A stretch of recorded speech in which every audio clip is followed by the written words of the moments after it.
नमस्कार शेतकरी मित्रांनो, स्वागत आहे तुमचं आपल्या कृषी कन्या यूट्यूब चॅनलवर। बघा शेतकरी मित्रांनो, आजचे हरभरा बाजारभाव लाईव्ह व्हिडिओच्या माध्यमातून आपण बघणार आहोत।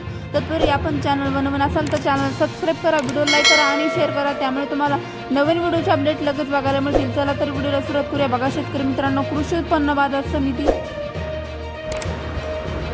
पुणे आवकरी 46 क्विंटल, किमान दर 7,800 रुपये, कमाल दर 8,000 रुपये, सर्वसाधारण दर 7,900 रुपये। पुढील बाजार समिती शेवगाव खोदेगाव आवकाली 3 क्विंटल, किमान दर 3,900 रुपये, कमाल दर 3,900 रुपये, सर्वसाधारण दर 3,900 रुपये। आता हे लाल हरभरा। पुढील बाजार समिती पुणे आवकाली 44 क्विंटल, किमान दर 7,800 रुपये, कमाल दर 8,300 रुपये, सर्वसाधारण दर 8,050 रुपये। पुढील बाजार समिती राहुरी पांबोरी आवकाली 5 क्विंटल, किमान दर 4,752 रुपये, कमाल दर 5,400 रुपये, सर्वसाधारण दर 5,076 रुपये। पुढील बाजार समिती बीड आवकाली 4 क्विंटल, किमान दर 4,651 रुपये, कमाल दर 5,300 रुपये, सर्वसाधारण दर 5,200